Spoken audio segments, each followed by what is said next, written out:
Hi all and welcome back to Ollie Models. Today we're going to be revisiting issue 62 of build Spitfire Mk1A.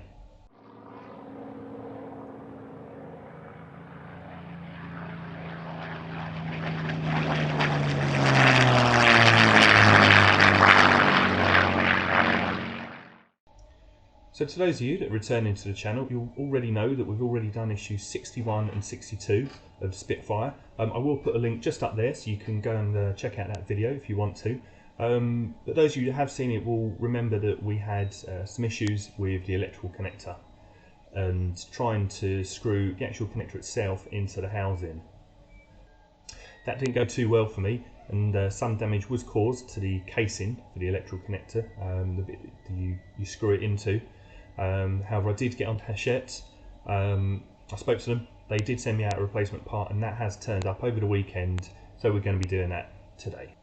Now, before we actually get on to taking the old part out and replacing it with the new part, I'm aware from various online groups that it's not just me that's experienced this problem. I do believe that Hachette are also aware of this themselves, so if you are building this in the future and you're not building it at the moment, then you never know, your parts they may be sorted, they may work okay. It does appear that the issue is still in place, as I have already had a look at the parts before building today to see whether or not I'm just going to have the same problem, and I did. However, I have managed to get around it without causing any damage this time.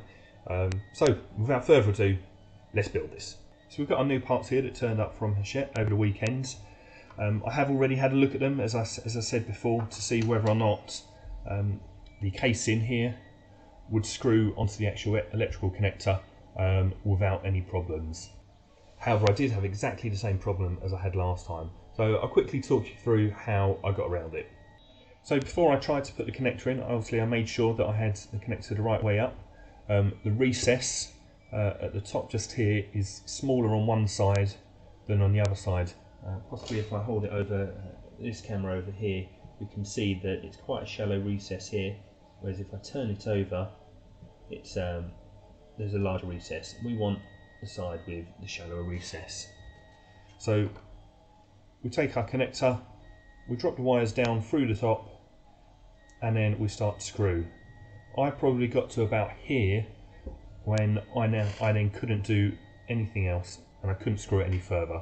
So it was at this point I then thought, I've got two options. I can either really try and make it work, or I can get back in contact with Hachette again. But I thought, let's try and kind of see if we can actually get this thread cut ourselves. So what I actually did this time was I used some 3-in-1 oil, and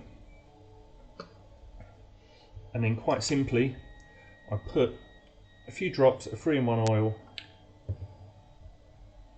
onto the thread. I then made sure that the casing was lined up, and I started screwing. And I was probably doing this for about half an hour, where I would screw on a little bit, have to unscrew it, screw on some more, unscrew it, keep screwing it on a little bit further, unscrewing it, until I was lucky enough that I was able to screw it all the way down until it won't go any further and the electrical connector is properly sitting inside there, just like that. So using the oil really helped, and I was able to get around the problem that I had without needing to go back to Hachette again. It is just a normal 3-in-1 oil that I use. This is available quite easily on Amazon, but that's what I used, and that's what I found really helped me out a lot.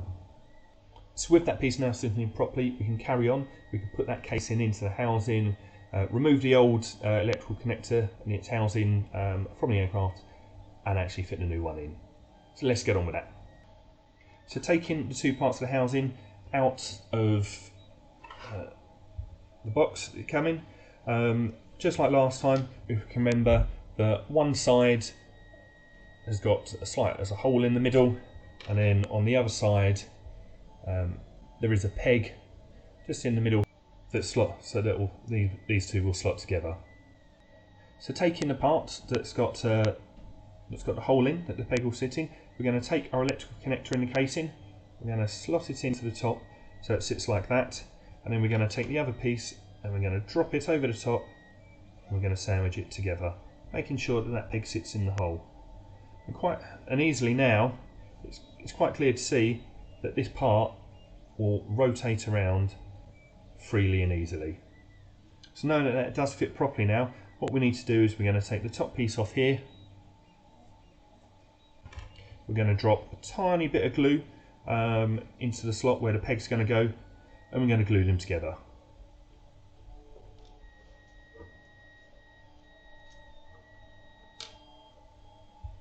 So a tiny drop of glue,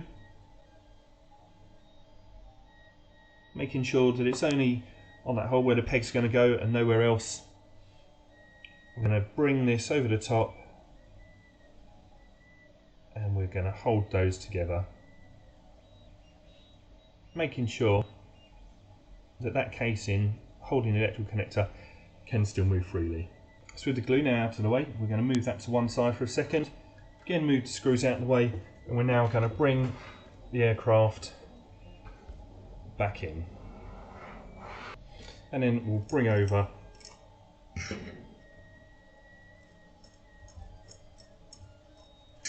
that rear tail support.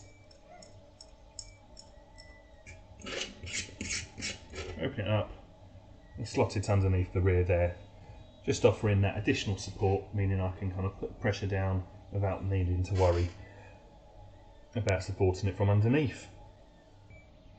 So now we'll take the screws out of the rear. So we've got one on this side, just over here, and then one over on the other side, just over here.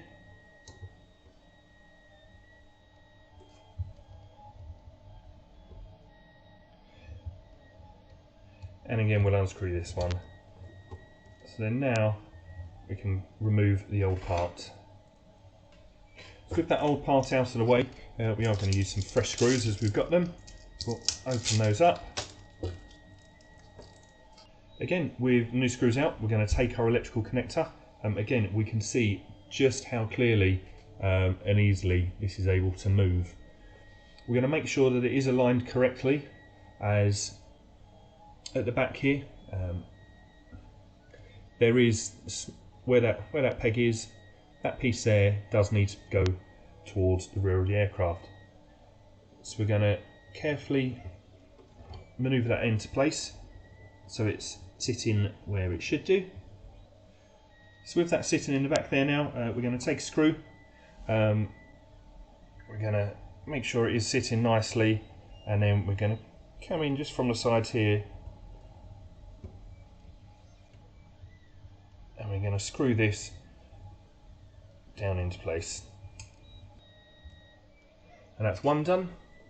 I'll take another screw. I'm going to come around to the other side, come through the hole,